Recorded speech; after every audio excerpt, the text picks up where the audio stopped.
Hello नमस्कार दोस्तों, मेरा नाम है विकास और एक बार फिर से मैं स्वागत करता हूं आपका एक और नई वीडियो में। आज की इस वीडियो में बात करने वाले हैं कि जो आपका फाउंडेशन बैच है उसके अंदर चैप्टर नंबर जो 3 है कक्षा 10 गणित के लिए, उसका एक और बेहतरीन वीडियो है। बेहतरीन जो कंसेप्ट है उसके बारे में यहाँ पे आज की इस वीडियो में बात करने वाले हैं। तो यहाँ पे हम बात करेंगे जो चैप्टर नंबर हमारे सामने जो 3 होगा उसके बारे में, जो फाउंडेशन बैच है 26-27 के लिए, उसके बारे में यहाँ पे क्या क्वेश्चन होगा, क्या आपके सामने फैक्ट होगा, उसके बारे में बात करने वाले हैं। फिर देखो, पहले तो चैप्टर का जो बेसिक डिटेल है हम पहले वो जानने वाले हैं यहाँ पे। तो पहले नाम आपके सामने लिखा हुआ कि जो लीनियर पेयर ऑफ इक्वेशन है इन 2 वेरिएबल। तो कक्षा आपने 8 में आपने पढ़ा, लीनियर इक्वेशन आपने पढ़ी थी।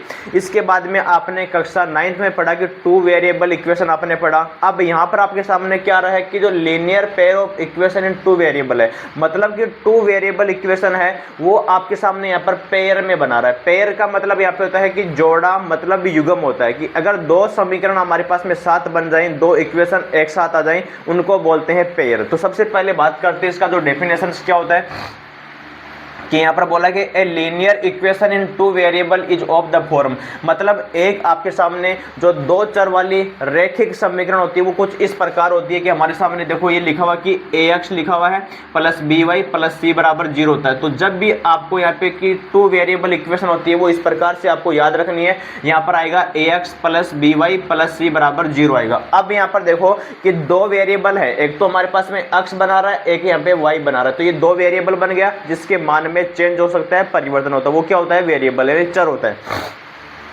और जिसके मान में परिवर्तन नहीं होता वो अचर कहलाता है। तो यहाँ पे जो c आ रहा है उसके मान में परिवर्तन नहीं होता तो अचर पद होता है। लेकिन यहाँ पे देखो कि जो ये a है वो b है, मतलब क्या है कि अक्ष, यानी जो यहाँ पे a लिखा हुआ वो अक्ष का कोफिशिएंट है, अक्ष का गुणांक है। यहाँ पे जो यहाँ पे b लिखा हुआ वो y का गुणांक है और ये c होता है वो अचर पद है। तो इन सभी को क्या बोलेंगे? जो a b c are real number है, मतलब जो a b और c बनेगा वो हमारे पास में एक रियल नंबर बनेगा, एक वास्तविक संख्या होगा। मतलब ऐसे नंबर होंगे जो वास्तविक संख्या में काउंट होते हैं, वो हमारे पास में abc नंबर बनेगा। यहाँ पे इनको गुणांक भी बोलेंगे कि ये x का गुणांक a है, y का गुणांक b है और अचर पद यहाँ पे हमारे पास में c हो सकता है। अब यहाँ पे देखोगे जो a और b होगा आर नॉट बोथ 0, मतलब a और b दोनों 0 नहीं होने चाहिए। अगर दोनों 0 बनेंगे तो ये हमारे पास में क्या नहीं बनेगा? एक समीकरण नहीं बनेगा। तो a का मान और यहाँ पे b का मान है वो हमारे पास में नॉट बोथ 0, यानी कि दोनों ही 0 नहीं बनेंगे। अगर दोनों 0 बन जाएंगे तो हमारे पास में यहाँ पर केवल c बचेगा और c बराबर 0 बन जाएगा,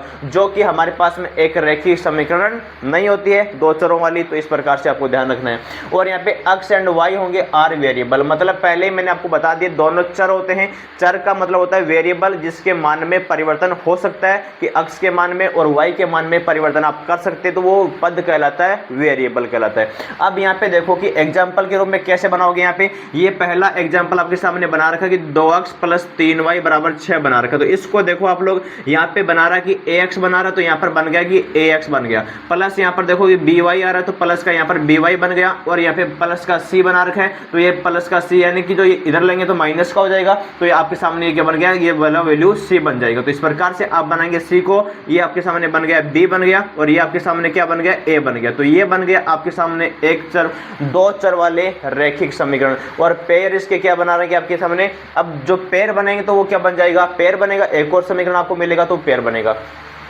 अब ये वाला समीकरण देखो, इधर से भी ये क्या लिखा हुआ कि x माइनस के y यहाँ पे बराबर में 5 लिखा हुआ। तो यहाँ पे देखो x का गुणांक यहाँ पे 1 आएगा, y का गुणांक यहाँ पर माइनस का 1 आएगा, और ये हमारे पास में क्या बन गया? c वाला पद बन गया। तो इसको हम c बोल सकते हैं। तो ये c बन गया। यहाँ पर जो b बनेगा वो माइनस का 1 बनेगा, और यहाँ पे जो a बनेगा वो हमारे पास में यहाँ पर 1 बन जाएगा। तो इस प्रकार से आप इस समीकरण को देख सकते हैं। यहाँ पे देखो अगला समीकरण हमारे पास में लिखा हुआ कि 4x लिखा प्लस के 2y माइनस के यहाँ पे 8 लिखा हुआ। तो ऐसा ही रूप यहाँ पे लिखा हुआ है कि जो यहाँ पे तो a का वैल्यू यहाँ पर क्या लिखा हुआ है? 4 लिखा हुआ है, b का वैल्यू यहाँ पे 2 लिखा हुआ है, और जो c का वैल्यू यहाँ पर क्या लिखा हुआ है? ये माइनस के 8 लिखा हुआ है। तो यानी ax प्लस by प्लस का c बराबर 0 होता है, वो हमारे सामने क्या कहलाता है? कि जो आपके सामने 2 वेरिएबल लीनियर इक्वेशन कहलाता है। मतलब ऐसा समीकरण होगा जिसके अंदर 2 चर पद होंगे, उसको हम क्या बोलते हैं?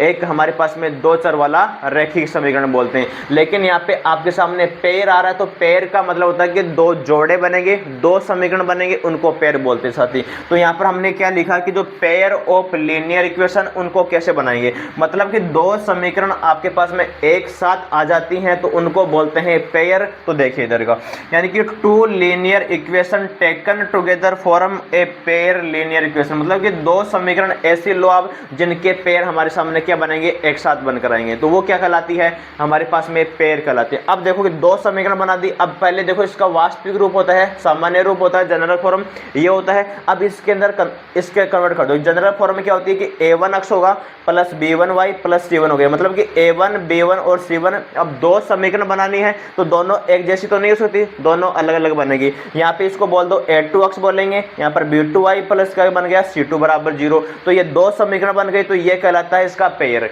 मतलब ये क्या है कि लीनियर पेयर ऑफ इक्वेशन है, मतलब कि दो समीकरण युग्म हमारे पास में यहाँ पे बना रखे हैं और दोनों ही क्या है, दो चर वाली समीकरण है, दो वेरिएबल इनमें, इसमें भी अक्ष आ रहा है, इसमें वाई आ रहा है, इसमें भी अक्ष है और इसमें भी क्या बना रहा है, वाई बना रहा है। तो ये हमारे सामने क्या कहलाती है, लीनियर इक्वेशन कहलाती है। लेकिन जब दो समीकरणों को एक साथ रखते हैं तो वो हमारे पास में क्या बन जाते हैं, उसका पेयर बनता है साथी। उम्मीद करता हूँ जो कंसेप्ट मैंने जो इक्वेशन का इधर बनाया कि लीनियर इक्वेशन पेयर है वो आपको समझ में आया होगा। इस प्रकार से आप इनको देखेंगे। अब यहाँ पे बात करते हैं जो हमारे पास में जो ग्राफिकल जो रिप्रेजेंटेशन होता है कि ग्राफ से आप इसका निर्माण कैसे करेंगे, कि ग्राफ में आप इसको कैसे प्रदर्शित कर सकते हैं, तो उसके बारे में यहाँ पे बात करते हैं। पहले हमारे पास में दो समीकरण दे रखे, तो a pair of linear equation can है, मतलब अलग अलग प्रकार की होगी, वो कैसे बनेगी। पहला हमारे सामने आ रहा है कि इंटरसेक्टिंग फॉर्म, मतलब मैंने यहाँ पर बोला कि दो लाइन आपके सामने आ रही है, कि एक लाइन तो आपके सामने मान लो कि ऐसी जा रही है और दूसरी लाइन आपको इसको काट के जा रही है। तो यहाँ पे देखो ये वाला बिंदु बना है, उसको बोलते हैं इंटरसेक्टिंग पॉइंट, मतलब दो चर वाली यहाँ पे हमारे पास में दो समीकरण है, वो एक दूसरे को काट रही है, एक दूसरे को इंटरसेक्ट कर रही है, तो वो क्या कहलाती है, इंटरसेक्टिंग फॉर्म कहलाती है। अब इसका जो सॉल्यूशन बनाएंगे, इसका जो हल बनेगा वो हमारे पास में यहाँ पर क्या बनेगा, इसका एक हल बनेगा। आप देखेंगे एक हल कैसे बनेगा, मतलब ये जो लाइन है वो एक दूसरे को केवल एक ही बिंदु पे काट रही है, मतलब इस वाले बिंदु पे एक पर ही काटती है, तो इसका एक सॉल्यूशन बनेगा। यहाँ पे देखो कि कंडीशन क्या बनेगा कि अगर मान लो कि हमारे पास में ये दो लीनियर इक्वेशन आपके सामने दे रखी है, अगर इनको हमें प्रतिच्छेदित बनाना है तो क्या करना पड़ेगा, तो ये वाली कंडीशन होनी चाहिए कि a1 बटा a2 नॉट इक्वल b1 बटा b2 होना चाहिए। तो यानी ये वाली कंडीशन अगर फॉलो करती है तो वो क्या बनेगी, यहाँ पे इंटरसेक्टिंग फॉर्म बनेगा। तो साथी उम्मीद करता हूँ एक क्वेश्चन आपको समझ में आया होगा। पहले देखो कि एग्जांपल से बेटर समझ में आएगा। यहाँ पे देखो अक्ष का वैल्यू 1 आ रहा है तो इसके पास में क्या आएगा, a1 आएगा। तो यहाँ पर देखो ये वैल्यू क्या है कि 1 बना रखा है, और यहाँ पे a2 का वैल्यू क्या आएगा, 3 आएगा, तो 3 को यहाँ बना दीजिए। अब बराबर लगाइए, यहाँ पर बराबर लगा दिया कि यहाँ पे देखो b1 का वैल्यू -2 बना रखा, तो यहाँ -2 बन गया, और यहाँ पे b2 का वैल्यू क्या है, 4 बना रखा। तो देखो ये 1/3 है, ये -2/4 है, तो ये वाला दोनों वैल्यू बराबर नहीं है, दोनों वैल्यू बराबर नहीं है। इसका मतलब क्या होगा कि हमारे सामने वो कंडीशन कैसी होगी, इंटरसेक्टिंग होगी। कैसी होगी साथी, इंटरसेक्टिंग फॉर्म यहाँ पे बनेगा। उम्मीद करता हूं पहला जो इंटरसेक्टिंग फॉर्म आपको समझ में आया होगा। चेक ये करना आपको कि a1 बट्टा a2 और नॉट इक्वल b1 बट्टा b2, यानी दोनों नॉट इक्वल होना चाहिए, तो आपके सामने वो इंटरसेक्टिंग बन जाएगा। अब अगला लाइन हमारे सामने दे रखा कि पैरेलल लाइन होती है, मतलब कि दो समीकरण आपके पास में है, दो लाइन होगी, वो एक दूसरे के समानांतर होती है। मतलब कि अगर एक लाइन आपके सामने ऐसी आ रही है तो दूसरी लाइन भी इसको इस प्रकार से चलेगी, मतलब एक दूसरे को कभी भी एक दूसरे को काटेगी नहीं, मतलब इंटरसेक्ट कभी भी नहीं करेगी। तो दोनों लाइनों के बीच में देखो गैप ये बना रखा है, गैप हर पॉइंट पर बराबर बना रखा है, तो ये समांतर लाइन कहलाती है। लेकिन अगर इसका सॉल्यूशन बनाएंगे तो आप बोलोगे कि दोनों लाइन एक दूसरे को किसी भी बिंदु पे नहीं काट रही। इसका मतलब क्या है कि जो इसका सॉल्यूशन बनेगा वो एक भी नहीं बनेगा। तो यहाँ पर मैंने बोल दिया इसका नो सॉल्यूशन है, कोई इसका हल नहीं बनेगा, तो कोई हल इसका नहीं बनेगा। ये बात भी आपको समझनी होगी। मतलब कि जब दो लाइन एक दूसरे के समानांतर होती हैं तो उनका कोई भी हल नहीं बनेगा। ये कंडीशन आपको ध्यान रखनी है। अब कंडीशन क्या होगा कि a1 बट्टा a2 बराबर b1 बट्टा b2 नॉट इक्वल c1 बट्टा c2 का, मतलब ये वाली कंडीशन बराबर होनी चाहिए दोनों पहले वाली, लेकिन जो ये c1 बट्टा c2 है इसके बराबर नहीं होना चाहिए। तो वो कंडीशन क्या बन जाएगी आपके सामने, ये पैरेलल बनेगी, मतलब समांतर बनेगा। अब यहाँ पे एग्जांपल में देखो ये होती है, यहाँ पे इसका एग्जांपल दे रखा है, तो एग्जांपल से हमारे को बेटर समझ में आएगा। तो एग्जांपल से हम देखते हैं यहाँ पे। तो पहले देखो कि ये होना चाहिए कि a1 बट्टा a2 यहाँ पर बराबर b1 बट्टा b2, लेकिन नॉट इक्वल c1 बट्टा c2 होना चाहिए। पहले इसका गुणा उठाओगे यहाँ पे, तो यहाँ पर बनेगा कि 1/2 बनेगा। यहाँ पर देखो कि y वाला क्या है 2/4 बना रखा, तो यहाँ पर बनाएंगे कि 2/4 बनाएंगे इधर,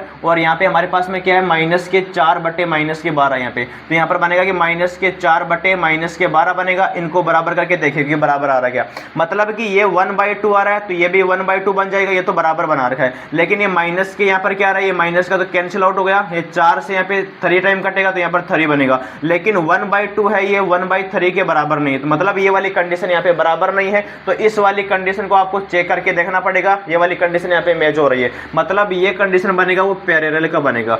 अब यहाँ पे जो कंडीशन नंबर 3 बना रखी है वो क्या है, कोइंसिडेंट लाइन है, मतलब कि जब दो लाइन एक दूसरे के संपाती बनेगी, मतलब यहाँ पे क्या आ रहा है कि संपाती का होने का मतलब क्या है कि पहले देखो कि एक लाइन आपके सामने ऐसी जा रही थी और दूसरी लाइन भी है वो इसी के ऊपर से जाने लग गई, मतलब कि इसी के ऊपर से दूसरी लाइन जा रही है, तो उनको बोलते हैं कोइंसिडेंट लाइन बोलते हैं, मतलब संपाती लाइन बोलते हैं। इनमें क्या होता है, जो तीनों जो रेशियो बना रहे हैं a1/a2 बराबर b1/b2 बराबर c1/c2। अब यहाँ पे देखो ये कंडीशन बना रखी, तो इनके जो सॉल्यूशन बनेंगे इनफाइनेटली मैनी सॉल्यूशन होंगे, यानी अनेक रूप से बहुत सारे इसके हल बनेंगे, हर बिंदु पे इसका हल बना रहा है, तो यहाँ पर क्या हो जाएगा, अनेक रूप से हमारे पास में अनंत हल बनेंगे इसके। अब कंडीशन देखो यहाँ पर क्या आ रहा है कि 2/4 है, तो 2/4 बना इधर। यहाँ पर आगे देखो क्या आ रहा है कि 3/6 आ रहा, तो 3/6 आएगा, बराबर में क्या आएगा आगे -9/-18 बनेगा। तो यहाँ पर देखो -9/18 इधर देखो ये आएगा कि 1/2 बनेगा, यहाँ पर आएगा 3/6 है तो यहाँ पर भी 2 आएगा, यहाँ पर माइनस से माइनस कट रहा तो 9 से 18 कटा, यहाँ पर भी 2 आएगा, मतलब सभी में बराबर बराबर बन रहा है, मतलब ये वाली कंडीशन यहाँ पे फुलफिल हो रही है, ये इसको फॉलो कर रहा है, तो ये हमारे सामने क्या बनेगा, कोइंसिडेंट लाइन बनेगा। पहला कंडीशन हमारे पास में इंटरसेक्टिंग का था, दूसरा पैरेलल का है, और तीसरा क्या है, कोइंसिडेंट लाइन का साथी। तो ये कंसेप्ट है हमारा, एक मोटिव कॉन्सेप्ट है यहाँ पे, तो इसको आपको याद रखना है, इस वाले पॉइंट्स को आपको यहाँ पे याद रखना है, ताकि चैप्टर में किसी प्रकार से कोई प्रकार का प्रॉब्लम यहाँ पे नहीं बनेगा और क्वेश्चन हम बेहतरीन तरीके से और अच्छे से आपको सॉल्व करवाएंगे। मिलते हैं नेक्स्ट वीडियो में। Thank you so much, love you all, जय हिंद।